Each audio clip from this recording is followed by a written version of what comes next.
Happy birthday to you. কাটো। আজকে কিন্তু আমার পছন্দটা না বললেই চলে আর কি, কারণ ও আজকে খেতে চেয়েছে মাছের মাথা দিয়ে মুগের ডাল। খাওয়া দাওয়া শেষ করে আজকে আবার খেলা আছে, সেটি দেখলাম। সকালে কিন্তু তিনজন মিলে গেছিলাম খেতে, কারণ আমার বেগুন গাছটা না অনেকটাই খারাপ হয়ে যাচ্ছিল। ও বলল আরেকটা জায়গায় লাগিয়ে দিবে। এখন যেহেতু বৃষ্টিপাতিল নাই, জানো তো একটু না সমস্যা হয়। আর রোজ রোজ তো জল দিতে পারি না, সেটার জন্য কিন্তু অনেকটাই সমস্যা হয় আর কি। এই গাছটা যেহেতু ও কিনে নিয়ে এসেছে, তাই ওর যত্নটা একটু বেশি আর কি। আর আমি বললাম তাহলে এই জায়গার মধ্যে লাগিয়ে দাও, কারণ এই জায়গার মধ্যে একটু শ্যামা পড়ে। আর এই ক্ষেতের মধ্যে না বৃষ্টিপাতিল হলে অনেকটাই জল হয়। জানি না আমার গাছগুলো কি অবস্থা হবে। তুমি কেক কাটো। Happy birthday to you. কাটো। তোমরা আবার ভেবো না আমার মেয়ের বার্থডে তো সেই দিনই গেল। আজকে যে কেকটা বানিয়েছিলাম কালকে রাত্রে, সেই কেকটা কিন্তু মেখে দিয়ে কাটালাম। তাই আমি একটু হ্যাপি বার্থডে করে নিলাম, কারণ আমার মেয়ে না যখন মোবাইলের মধ্যে দেখে হ্যাপি বার্থডে, তখন না নিজে নিজে হাততালি দেয়। তাই ভাবলাম ও কেক কাটবে আর আমি হাততালি দিব। আর বাবা যেহেতু বাথরুমে গেছে, তাই আমি ওর একাই বার্থডেটা করলাম। তো ওই যে ওকে খাইতে দিয়েছি। জানো তো আমার মেয়ে না চামচ দিয়ে খেতে পারে আর কি। তো ওরা কিন্তু পেটে গেছে বাজারে, তাই ভাবলাম আমি আমার কাজগুলো পটাপট করে নিই। অনেক দিন থেকে ভাবতেছিলাম মুখের মধ্যে স্কার্ফ লাগাবো আর কি, হিমালয়। কবে আনানো হয়েছে জানো তো, এখনও না শেষই হয়নি, কারণ সময়ের অভাবে আর দিতেই পারি না। তো আজকে যেহেতু একটি হাতে সময় আছে, যা কারণ মেয়ে তো নাই, মেয়ে বাজারে গেছে। তো এই যে মুখের মধ্যে দিয়ে এখন না বাকি কাজগুলো করব। আর ওরা দুজন আস্তে আস্তে অতক্ষণ আমার সান্দান হয়ে যাবে আর কি।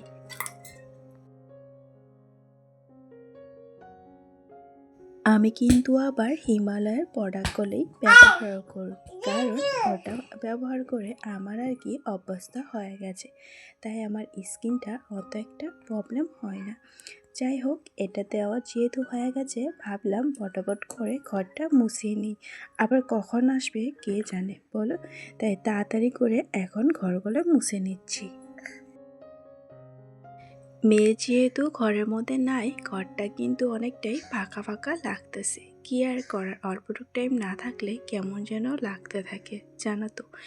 এইদিকে আমার সানদানা হয়ে গেছে জানো তো, মুখটা ভালো করে ধুয়ে নিয়েছি। বলো তো আগের থেকে কেমন দেখা যাচ্ছে আমাকে।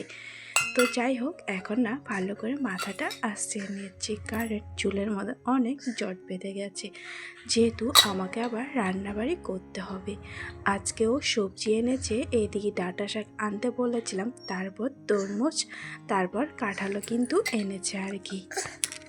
এদিকে আবার আলু এনেছে। ওই দিন তো আলু এনেছিলাম শেষ হয়ে গেছে, কারণ আলুর যে পাঁপড় দিয়েছিলাম। তারপর বললাম মাছ এনেছে। ওকে আজকে বলে দিয়েছি মাছ আনার জন্য, কারণ মাটন খাইতে ইচ্ছা করে না। সবসময় কি ভালো লাগে, মাছটাও মাঝে মধ্যে খাইতে লাগে। তো একটা ছোটো মাছ এনেছে, আর একটা কিন্তু মাছের মাথা এনেছে। ও এনে কিন্তু আমাকে বলে দিয়েছে মুগের ডাল দিয়ে নাকি মাছের মাথা খাবে, তাও আবার বিয়েবাড়ির মতন। জানি না আমি বিয়েবাড়ির মতন করতে পারবো কি না। এদিন মেয়ের জন্য না ডিম সিদ্ধ করেছিলাম, তাও আবার প্লাস্টিকের মধ্যে। ডিমটা না কেমন যেন হয়ে গেছে, তাই ভাবলাম মেয়েকে দেওয়ার আগে আমি খাইনি, কারণ যদি খারাপ হয় তখন তো মেয়ের পেটটা খারাপ হয়ে যাবে। আর বড় মানুষের হইলে তো মানে কিচ্ছু হবে না। তো তার জন্য আমি আর কি ডিমটা খাইয়ে নিলাম। তারপরে এদিকে কালকে যে কেক বানিয়েছিলাম, সেই লবণটা কিন্তু আমি রান্না করব, কারণ ভাজা লবণ রান্না করতে কিন্তু অনেকটাই ভালো হয় আর কি। এদিকে মুগের ডালটা প্রথমে ভেজে নিব। তোমরা তো সবাই জানো রান্না, তবুও আর কি বললাম মুগের ডালটা প্রথমে আর কি ভেজে নিব। এই ডালটা না অত ভাজতে লাগে না, আমি আবার ডালটা প্রেসারের মধ্যে সিদ্ধ করব। প্রথমে আগে ডালটা ভালো করে ভেজে ধুয়ে আবার প্রেসারের মধ্যে দিব আর কি। আমি আগে মেয়েকে ঘুম পাড়ালাম, তারপর আইসি রান্না করতে, কারণ মেয়েকে নিয়ে তো আর রান্নাবাড়ি করতে পারবো না। তো এই যে মাছের মধ্যে আমি যেহেতু মরিচের গুঁড়া দিই না, তো লবণ আর হলদি লাগিয়ে মাছগুলো ভালো করে ভেজে নিব। ভাবলাম আজকে এটা রান্না করব না, ভেজে রেখে দিব। আর ও যেহেতু খাইতে চায় তখন না ভাজা মাছটাই দিব আর কি। আজকে মাছের মাথাটাই খাবো আর কি। তো একটু আদা বাটা দিলাম, ওইদিকে তো বাটাবাটি করে নিয়েছি। এইদিকে মরিচ, তেজপাতা, শুকনো মরিচ, তারপর দালচিনি, এলাইচি, লং সব কিছু দিয়েছি। তারপর পেঁয়াজ কুচি, টমেটো কুচি, আদা বাটা, রসুন বাটা দিয়েছি। একটু মটরশুঁটিও দিয়েছি, কারণ মুগের ডালের মধ্যে না মটরশুঁটি দিলে অনেকটাই ভালো লাগে আর কি। অনেক সুন্দর কিন্তু সেন্ট বাড়াইছে। আর আমার বড় না গায়ে অনেক প্রশংসা করেছে, বিয়ে বাড়ির থেকে কিন্তু অনেকটাই ভালো হয়েছে, ও আমাকে বলেছে। আমরা আবার দুজন মানুষ এত ডাল রান্না করেছি, তোমরা হয়তো ভাবতে পারো। জানো তো, আমরা যখনই একটু কিছু ভালো রান্না করি, আমার না শাশুড়িকে দিয়ে খাই, কারণ শাশুড়ি আবার মাটন চিকেন খায় না। মাছটা যেহেতু খায়, তো সেটাই কিন্তু দেওয়ার চেষ্টা করি আর কি। তো এই যে আজকেও দিব, তার জন্য একটু বেশি করে রান্না করেছি। এদিকে ডালটা সম্বাদ দিয়েছি, তার মধ্যে কিন্তু মাছের মাথাগুলো দিয়ে দিলাম।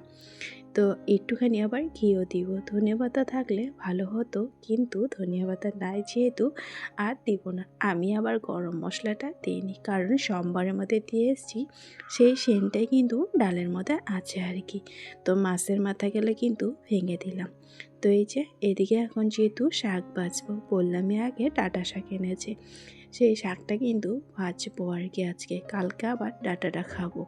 তো এই যে প্রথমে আমাকে কিন্তু ডাঁটা শাক ভাজিটা অনেকটাই ভালো লাগে।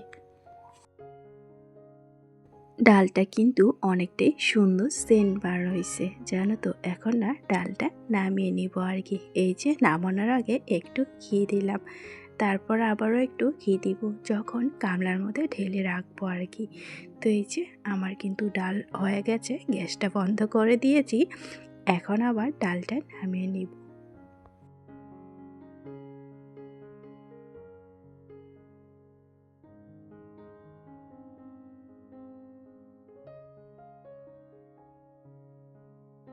আচ্ছা বলো তো, আমার রান্না করলে দেখতে তোমাদেরকে কেমন লাগে? অবশ্যই কিন্তু কমেন্টের মধ্যে জানাবে, কারণ তোমাদের যদি ভালো লাগে তাহলে আমি রান্নার ভিডিও দিব আর কি। আমি যেটা যেটা পারি, সবাই তো সবটা পারে না, যেটা পারি সেটাই দেখাবো আর কি। তো এই যে আজকে একটা পার্সেল এসেছে, তাও আবার কুর্তা অর্ডার দিয়েছি। তো ওই যে ও এনে আমার হাতে দিয়েছে, জানো। আজকে যেহেতু শরীরটা অত একটা ভালো লাগতেছে না, তাই আমি পার্সেলটা কিন্তু এখন অবধি খুলিনি, কারণ ও আমাকে অনেকটাই আগেই দিয়েছে। ও এসে বলল, এটা এখনও খুলে নাই কেন? এই যে খুলে এখন মেয়েকে দেখতেছি। আর আমার মেয়ে, জানো তো, ওড়না গামছা যেটাই দেখুক না কেন তার লাগবেই। ও না শাড়ি টাইপের পরে থাকে আর কি। এই যে দেখতে পাচ্ছ, ওকে কিন্তু পরিয়ে দিয়েছি। কালারটা কেমন হয়েছে বলো তো কুর্তার? আমাকে তো অনেকটাই ভালো লেগেছে, কারণ এই কালার কুর্তা আমি আবার পরিনি। আজকে না ও আবার পানও এনেছে, জানো তো। যেহেতু আছে, আর আমি পান যেহেতু অত খাই না, তাই ভাবলাম শাশুড়িকে দিই। ও যেহেতু পান খায়, মানে শাশুড়ি, তাই আর নষ্ট হবে না। আমাদের যেহেতু টিভি নেই, তাই রাত্রে মোবাইলের মধ্যে দেখলাম খেলা আর কি।